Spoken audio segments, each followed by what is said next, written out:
most salespeople can talk endlessly about the product that they're selling. But the problem is that nobody cares about your product. You know, you're selling a drill and people want to get a hole in the wall, right? So you got to be able to flip it around and communicate that quickly. So that's where we see a lot of room for improvement out there. Well, welcome to another episode of the Coffee Break Podcast, where our mission is to share business ideas, practices, and strategies while we enjoy our cup of coffee. Today is going to be talking about sales. Now, before you get turned off by talking about sales, it is a process about structuring a sales development process.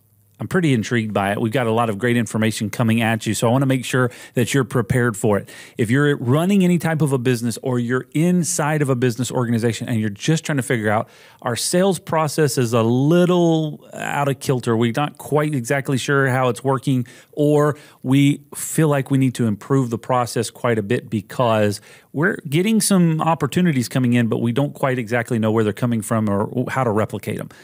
We're going to get you some information on that today, so get prepared and ready for this conversation. But before we jump into it, I do want to remind you and ask you to, one, share this episode if you have anybody in your world of influence that is really interested in this type of topic of sales or working on building their business. Share this with them. Send it to them in a text message or share it on LinkedIn, Facebook, wherever you're at. Make sure you get that information to them. Secondly, we ask you to subscribe. You can do that in a couple of different ways. Number one is on our YouTube page. Just go in there and hit that subscribe button. We have a brand new episode that comes out every Tuesday morning. Plus, we've got all kinds of other interesting and hopefully informative content that comes your way over the course of every week. So make sure you subscribe there. And secondly, you can subscribe to the audio version of this podcast by going to Loc-Doc.net/podcast. We've got over 150 episodes available for you to check out. That includes topics directly related to business ideas, practices, and strategies. And we want you to be involved in all of them. And we want you to know when the new episode comes out every Tuesday morning at 9 a.m. So check that out. But right now, grab a cup of coffee and get ready for this conversation with Dave Dulany. We got so much to say. We got a podcast to make. We're sipping on lattes, and it's time for a coffee break. It's time for a coffee break. Oh, yeah. Well, David, thank you for joining us today. We're ready to get rocking and rolling. The way that we start every episode is rapid fire, 5 randomly selected questions just to get under your skin with unknown point values. Are you ready to go? Yeah, let's do it, man. All right. And I've prefaced this a lot. These are completely random. I have zero idea what I'm getting ready to ask you. So get ready. Scared. All right. What is your favorite scent? Scent? Yeah. Pizza. Okay. All right. Well, we're friends. Who doesn't like the smell of a freshly cooked pizza? Big time. I know. The only time I don't want it is if I just ate one. Yeah. And then I'm good. But otherwise, I love it. Have you seen the videos on YouTube from the Barstool Sports guy that does the one bite pizza reviews? No, I haven't. You got to check it out if you like pizza. All right. Second question. When you were a kid, what did you want to be when you grow up? Spy. A spy. Yeah. Okay. Elaborate.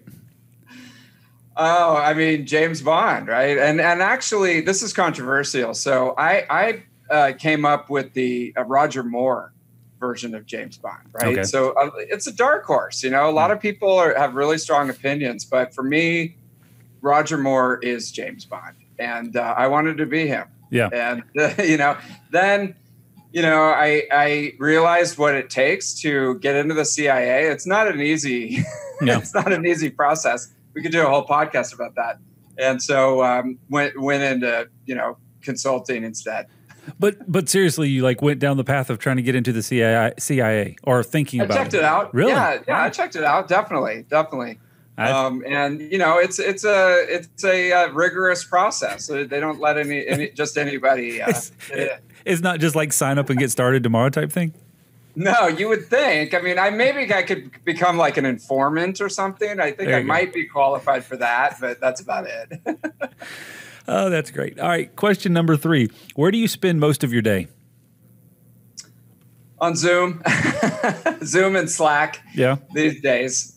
So yeah, it's unfortunately, the last 18 months has been pretty much in front of a computer, and I can't wait to get back, live and be with the team and be with people. So I'm itching for it. Yeah, most definitely. And what part of the country are you in?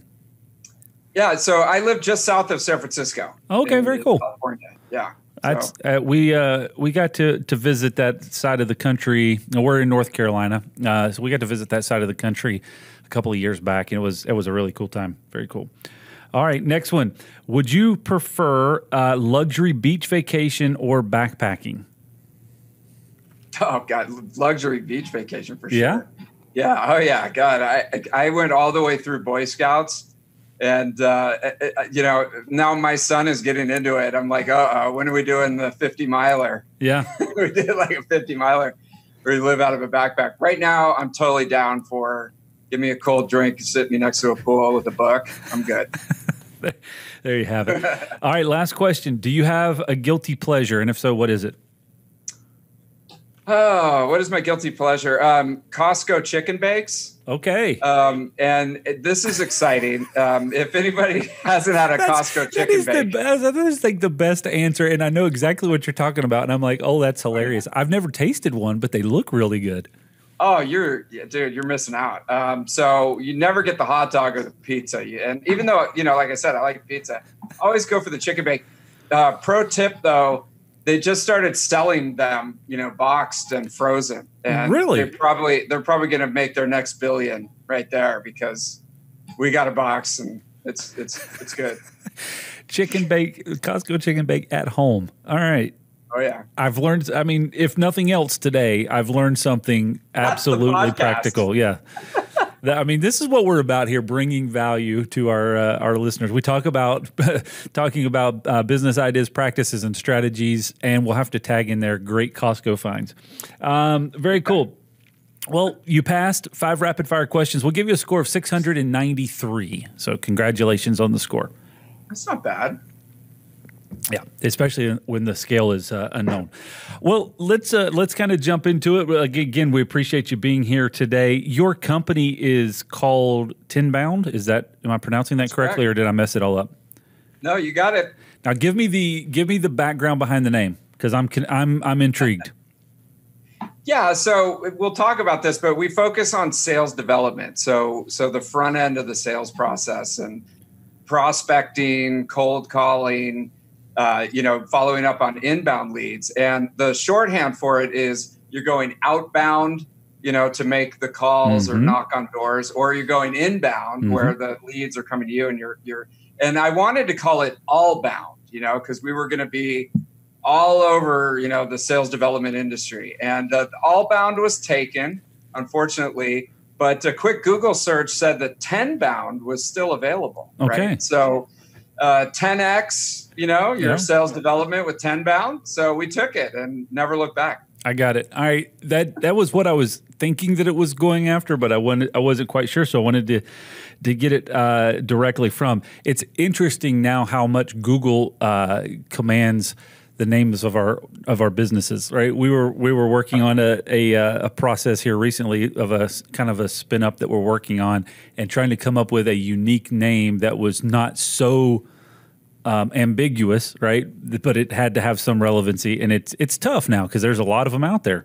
So, got to get that domain. You gotta just like hack something together to make a new word. Otherwise, it's hard to stand out. So yeah. And there's another company called Tenfold, which is a huge company, and we get mistaken for them sometimes, which is great. It's free advertising.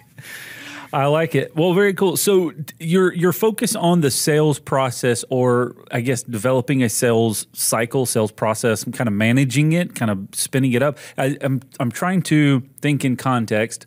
A lot of our listener base is small business world. a lot of the folks that I've talked to, some of the feedback that I've gotten is there's a lot of interest in starting a sales process, building a sales process, building a sales team. And a lot of times, obviously, as I'm sure you're very well knowledgeable of, in small business, a lot of times the owner or somebody that is running the business is the best salesperson, right? They're the person that sells the most.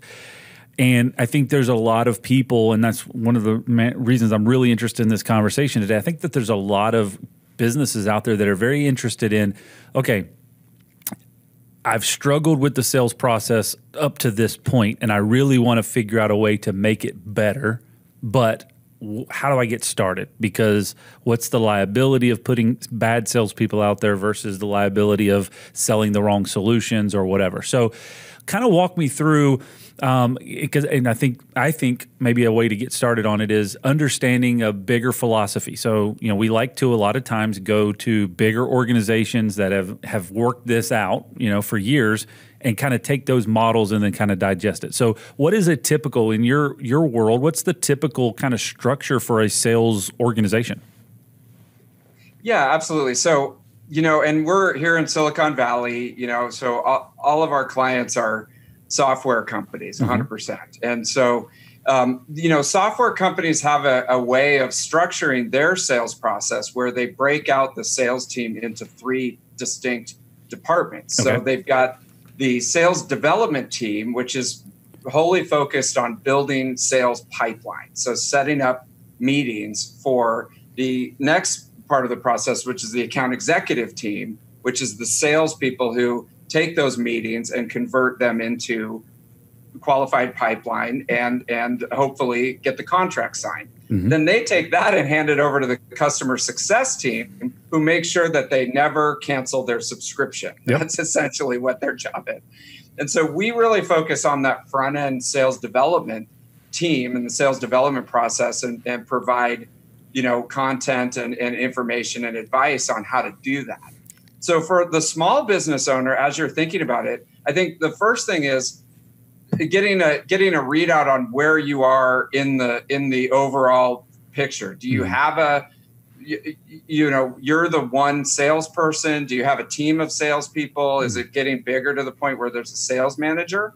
And each of those steps, in your growth process is going to have a different way to look at this. If right now you're the only salesperson at your company, one way to think about it is how much time are you spending on that front end process of building sales pipeline? And I probably, if you're anything like me, not much, because it's very time consuming. It's doing research, it's finding names, it's finding phone numbers, it's doing all these activities that have nothing to do with a short-term, closing a deal. Yeah. And so if you're spending a ton of time doing that, it might be, time to, or you're spending no time and your pipeline's looking a little thin. Sure. It might be time to think about, hey, how do we focus on that process a little bit?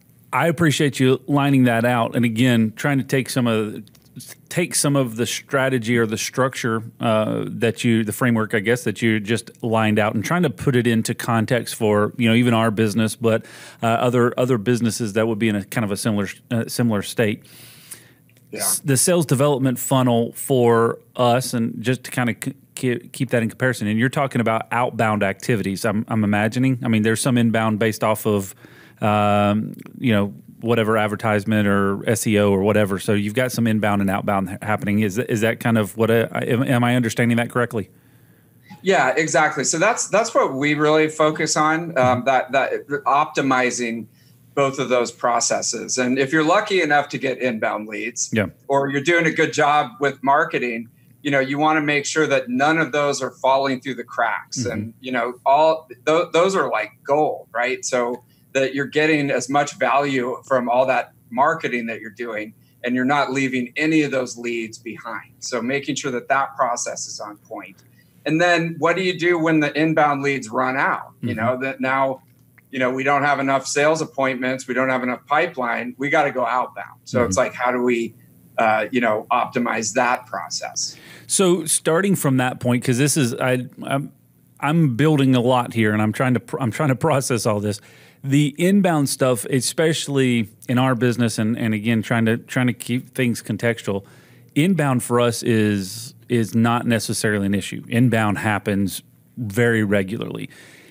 A lot of businesses that I get to talk to, they struggle with even attacking the outbound because a lot of times they're just so poured into the inbound stuff. But there's other opportunities out there, right? So there's the ability to continue to scale and continue to grow if you even could just put effort towards the outbound. But outside of that, the consistency between those two paths, customers calling based off of advertisement, based off of website, whatever, versus people calling outbound to say, hey, this is how we can help us provide a solution for you. But a lot of times in small business, you don't even, if you've got that fluctuation or if you have that really good funnel coming in of inbound stuff, you don't even pay any attention to outbound. It's just non-existent. How much are we missing out on because we don't even have a process put in place for that?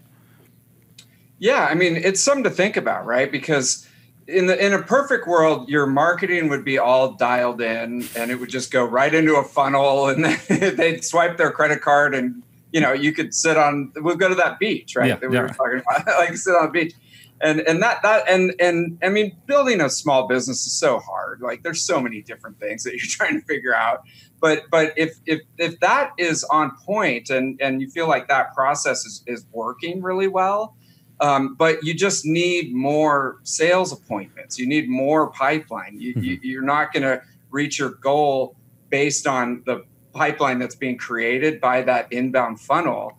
Then we got to start thinking about something else, right? So to your point, what we have a lot of control over is, can we throw some more money at Google? Or can we throw some more money at Facebook? That's why they're, crushing it right now. Or are there other things? And so, what some small businesses do is they start to look at outsourced options, and that's a whole world of the outbound outsourced sales development, process that you could dip your toes into. Some of them look at it and they hire like one kind of junior salesperson. Mm-hmm. It could be a senior salesperson, but it's somebody who doesn't want to necessarily close deals, but they just want to focus on building pipeline.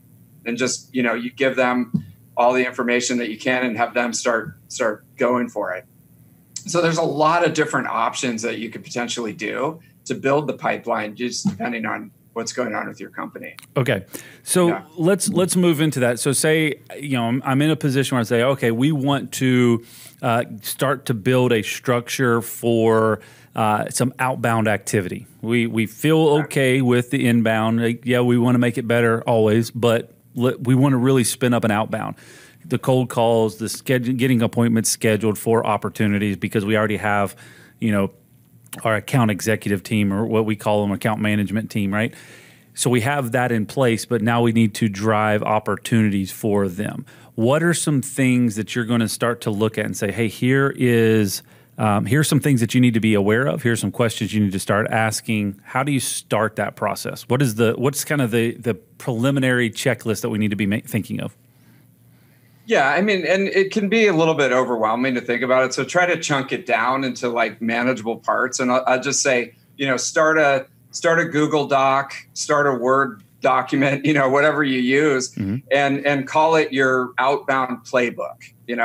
Done. Like that's one quick thing that you can do right now. So you're going to create an Outbound Playbook, and basically in the Outbound Playbook, it's like, who are your top customers that you have right now? Mm-hmm. And within those top customers, what are those attributes of them that make them the top customers?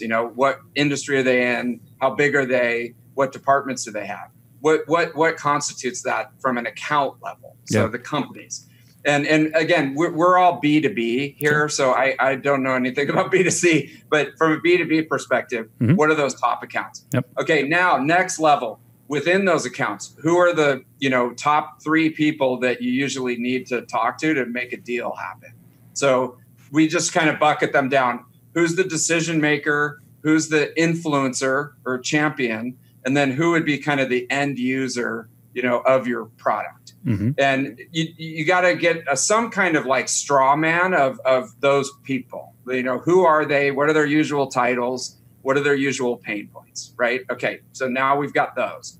Next is there's got to be some kind of scripts, for the you as the owner or the person who's going to do the job. Mm-hmm. There's got to be some kind of message, to those people that might make them a little bit curious and want to take a meeting with you. Sure. So let's start brainstorming, like just throw in a bunch of words and some vocabulary and some pain points and different things that these people say. Yeah. And try to bang out, 3 or 4 cold call scripts that you can start to use and practice on. There you go. So now you got something, and this is way better than the way most companies do it, where they just hire somebody and they're like, "Here, dude, you figure it out. I don't want to write a playbook." Yeah. It's like, and so, we could talk about that, but you don't want to set up somebody to fail, at the company as your first SDR. So you got to kind of do it based on your own experience. Yeah, we hired somebody to go do cold calls and nothing happened and they were horrible, so we're not going to try that again. Mm-hmm. But you basically set them up for failure, yeah. Totally. That happens all the time. And there's a lot of factors there. It could be the wrong person. Maybe Sure. they never wanted to get into sales and they just said whatever, to get the job. But if it's a good person, who's trying really hard and they're trying to get into sales and they understand that they're going to face a lot of struggle and rejection in doing it, and you've equipped them with like some basic information and a couple of days of training, you're way ahead of most people. I appreciate that. That's a really good structure there that anybody can kind of start with. Again, it could be overwhelming because you can go way into detail there, but at least you've got some concept and it's going to, I guess, get you in a point of understanding where your hiccups are going to be or where your struggles are going to be. I don't even understand who my top customers are. If you can't even get to that point, that's definitely a big hurdle, right? And that's not uncommon, I would imagine. We understand the frustrations HOA board members and property managers face when deciding the best solution for their HOA and pool security. Should we use a keypad, hand out keys, or install a key card system? Do we even need cameras? These are some of the questions that are difficult to navigate, and we're here to help. At Loc-Doc Security, we've spent over 20 years working with homeowners associations and property managers to find the system that best fits the pool and HOA needs. Camera systems for the front gate or front entrance, key card systems for the pool gates, or simply updating the gate so that it meets safety and code compliance. We like to take the guesswork out of the process to answer any questions and help find the right solution. Our mission is to help you protect your people and your property, and that includes pools. Contact our team today to schedule your free consultation for your community. What are some other things that you're helping like these companies work through when you're talking about kind of developing that that SDR role or maybe they already have it, but you're trying to help them improve it? What are some kind of natural hiccups that you're running into? Yeah, I mean the other factor that's really important, and again, it's I don't want to overwhelm you, but it's like data. The data is critical for this role. So when I mean data, it's the list is what's really going. My friend Ryan Reiser calls it the list is the strategy ultimately for this position. And so what I mean by that is you want to make sure that it's a prioritized, fresh contact list so that the SDR can start to go through it and make the calls and actually interact with people and start to understand what's working and what's not in the messaging. So the big mistake that we see is the companies don't put a lot of emphasis on the list. And so they've got this old list of people who don't work there anymore with bad phone numbers, bad emails. And the SDR spends a lot of time just kind of, spinning their wheels, reaching out to people that don't exist anymore. So you really got to sit down and think, how can we set them up for success in the best way possible with the best list? And so some simple, in the B2B world, one simple hack is make sure that they've got full access to LinkedIn, with the sales navigator product. And I don't work for them or anything, but that contact data is pretty fresh because it's updated by the actual person on LinkedIn. So it's better than most. And then look at some good data providers that focus on your industry and make sure that you're setting them up initially with a decent list to start to reach out to. Okay. I mean, that's very good advice. And it's funny because, I think as business owners or leaders or whatever, you ultimately get on these lists and then people contact you. And I find it humorous at times because a lot of people are contacting me for the wrong opportunity, and at the end of the day, they're wasting their time. So you've got an SDR that's in some company that's trying to chase down our company as a lead, but they've got the wrong person. So I think that's very valuable information, and we've all experienced that. We've all experienced that type of thing where you're looking at old data, or they're calling. One of the ones we see around here a lot is they're calling and asking for somebody that retired 15 years ago. Well, yeah, like that. How old is that data that they're working off of? And it's just wasted energy. And to your point, if somebody is, you've set somebody up for failure at that point because they do that for 8 hours in a day and they just have old bad data, like they're just going to struggle. Yeah, exactly. And so there's a lot there. I mean, and not to make everybody data scientists or anything, but after they've been doing it for a few months, you can kind of start to look at, okay, they sent out, 500 emails, they made 500 phone calls, and we set, 16 meetings. And it's like, okay, now we've got some basic data. Every quarter you kind of look through it and go, okay, I think that I see some area for improvement. Like our email connection rate is okay, but our phone connection rate's horrible. Okay, let's double click on that. Yeah, you've been calling people that have retired 15 years ago. All right, let's try to get some better data in there.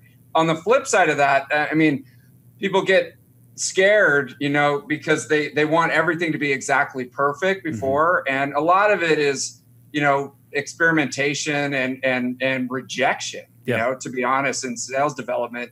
And so, the people that do this have to have a thick skin. Oh, yeah. Because they're going to get hung up on, and people are going to get mad at them for bugging them and stuff like that. And, so you got to be careful about who's doing this job because, you got to build up a pretty thick skin to do it.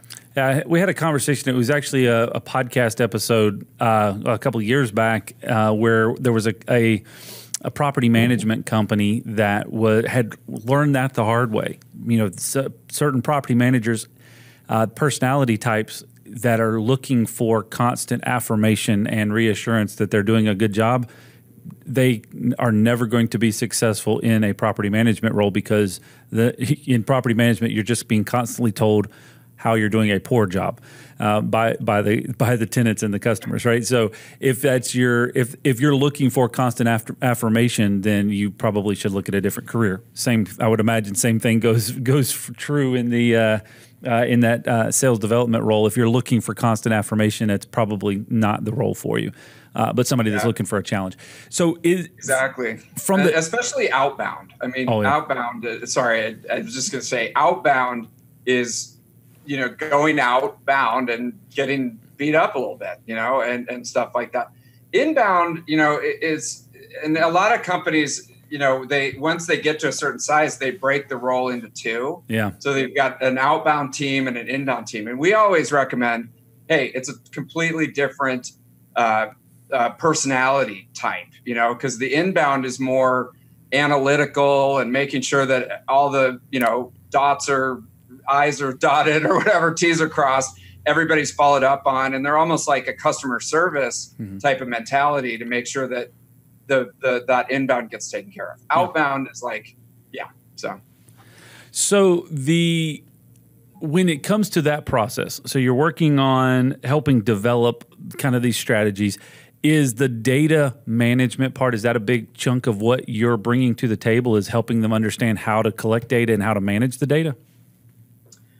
We do. Yeah. I mean, we kind of break it down when we're working with clients. It comes down to people, processes, and the technology that they're using. So just a little play on the words of the prophet of Marcus Lemonis. Sure. I think this is a people, process, and product. But we say you got to get the right people, in the seats. Obviously, that's super important. You got to have at least a basic technology stack, which is data is a big part of that, and making sure that the data is good, it's flowing correctly, it's getting in front of the SDRs, and they're using it correctly, and you've got some metrics to monitor how it's working. But where we see the big room for improvement is in the process. Okay. So, there's either no process, like we were saying, that's just left to the SDR to do, or there's a playbook, from 5 years ago that nobody's looked at. It's just sitting in Microsoft Word somewhere. And we got to make sure that we get the process ironed out. So that's where we usually spend a lot of time. Okay, that I'm tracking with you. I recall some information that I'd seen before on developing an understanding of your ideal customer, your ideal client type process. And I think if that's what I'm understanding what you're saying, that is the big struggle point, because, again, you look at a lot of businesses, everybody is the ideal client. If they have money and they want to spend money with us, that's my ideal client. And it's a bit broad. And how can you target everybody?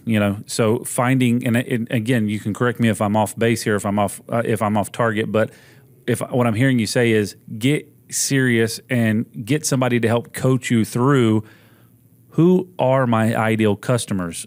Business, B2B or B2C, it doesn't make a difference at that point. But if it's B2B, understanding this is the industry that we serve really well. These are the like you just said, the attributes that are associated with that, and really refine that, because now you have clearly defined your target versus just saying, just call, thumb through the directory and just call whoever.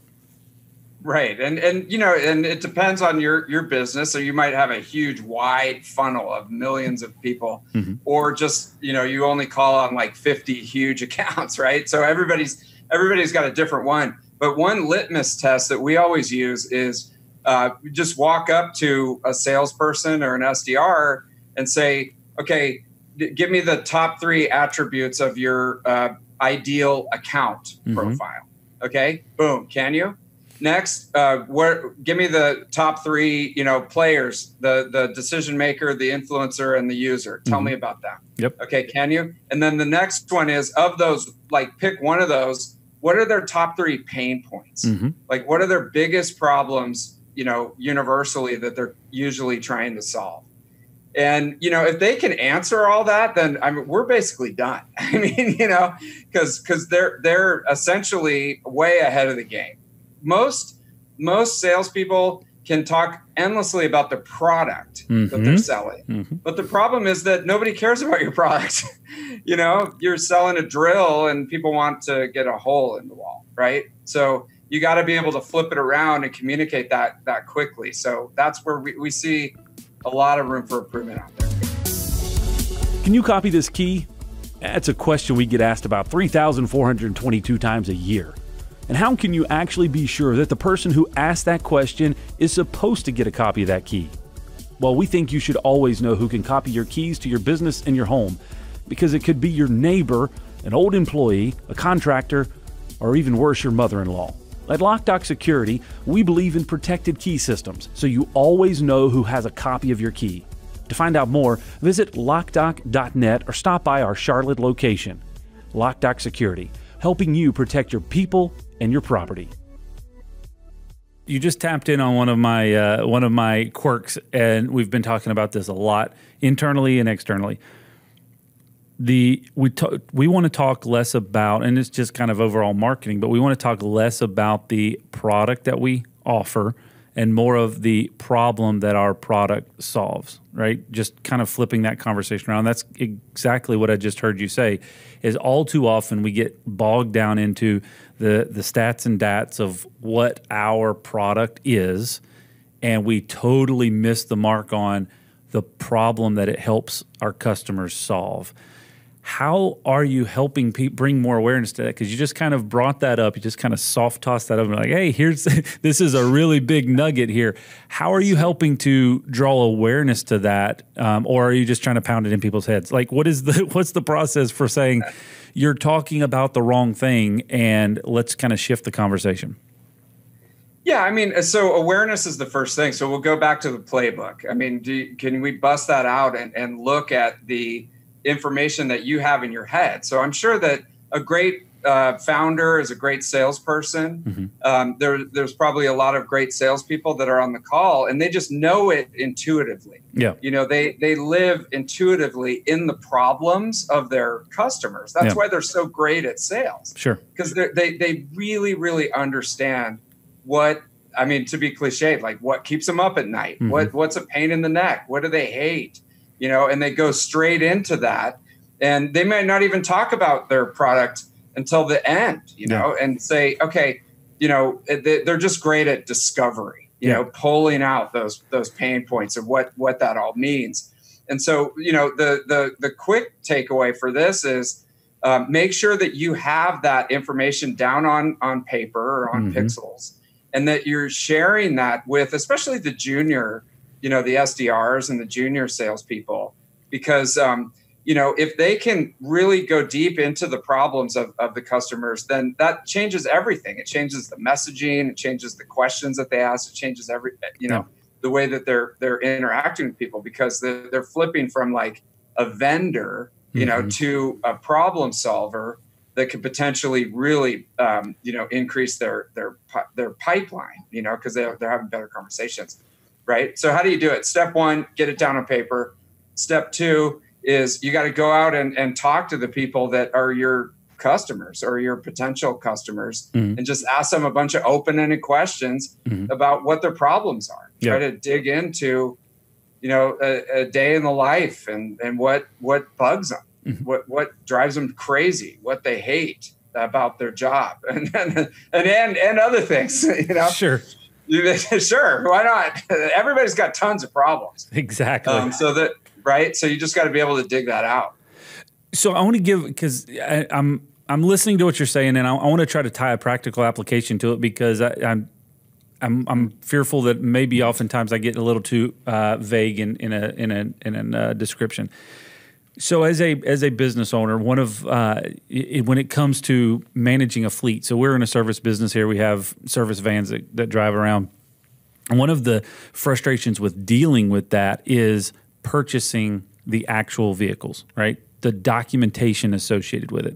So I want to give you a little bit of an example of where I see pain point being a reality and switching around the conversation. So we were approached by a fleet management company that comes in and offers fleet management services. They came out of the gate with, we can give you better pricing, we can do this, and we can give you all of this data, we can present you this dashboard and all this stuff, like just all of the flashy stuff. And I was like, that does nothing for me. And they kept repeating that process, all of the features that they had with their fleet management offering. Through the conversation, they happen to stumble across the fact that part of what they do is when you go through the onboarding process, you sign basically a power of attorney document that gives, once you sign off one signature, you sign one signature to purchase a vehicle, and they handle all the rest. Now, if you've ever purchased a vehicle before and you've had to sign all of the documentations for all of the process, it is annoying. Well, multiply that times 5. You have to sit at a table and sign a corporate signature for 5 vehicles 20 times. Times 5 is just a nuisance. The pain point that they didn't even know about because they didn't ask was, do you get tired of sitting at the table signing 20 signatures? Yes, I do. Okay, well, we have a solution that would alleviate that. That's a big fix. So what I guess where I'm coming from is, a lot of times we focus more on the shiny things. Here's this big dashboard that we can provide you. Here's this fancy widget or gadget that we have. And it totally misses the mark on why it would be relevant to that individual. And we have to find what is the thing that annoys them about, like you just said, annoys them about their job, but specifically annoys them about their job related to our industry. And find that, then you can go in and talk to them about a solution. Yeah, exactly. I mean, you basically just ran down the biggest problem, especially in the tech industry, like in software sales. There, literally, the art of discovery has like disappeared for some reason, and I don't understand why. Because I sold sales training products early in my career, and we know about this.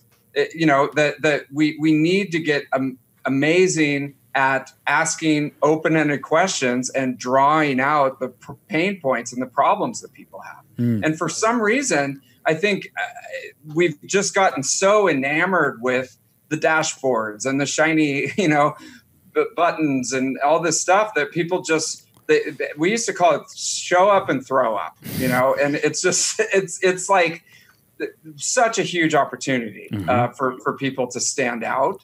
Because, like you said, you had this major pain point. Your hand is probably this claw that just sort of hangs limply on the side of your body at this point, and they stumbled on it by luck, right? And I mean, you hit it right on the head. So if you're taking anything away from this, one is write down your customers. So start there. If you don't know who your customers are, then you got a lot of work to do. Yeah. And then number two is, at least for the decision maker, influencer, and user, get 3 pain points that you hear a lot that they're struggling with. It hurts to write so many contracts. I hate dealing with fleet management. The whole system's a train wreck. Okay, cool. I got my 3 pain points. Now just problems. Just talk about the problems, and then come in at the end with, here, dude, I'm going to take away all of your problems. All you have to do is sign this. Yeah. Click, done. Exactly. Yeah. So I appreciate the information. I've got 2 pages of notes here that I'm trying to go through, and one of the big things that's sticking out is the art of discovery. I think we struggle with that as a whole, right? You hit that on the head. Figuring that out and going in through this process and reliving it as frequently as possible. Who are my top customers? What are the attributes? What are their pain points? And processing that over and over again, and all clarifying it continually, because that's where you're going to, if you can do that, implementing sales development reps and account executives and customer success teams, all of those things are going to fall in line, because you're going to have consistency across the board based off of that.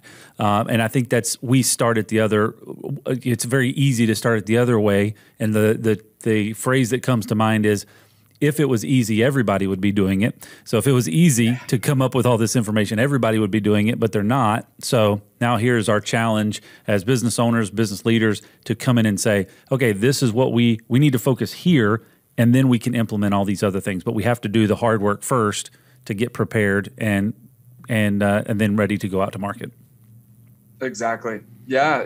And that's why they put the expensive liquor on the top shelf, right? Because it's hard to get to.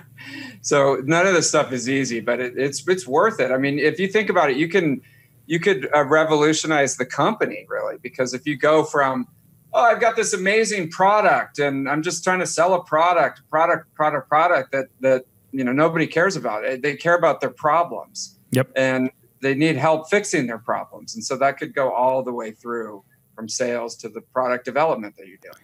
So you've got a couple of resources available. Obviously, your website called tenbound.com, and then you have a sales development framework book that is available on Amazon. Yeah, that's right. And, you could save a lot of money. This is very inexpensive, and you can get all this information. So I'll make it a little bit easier for you. There you go.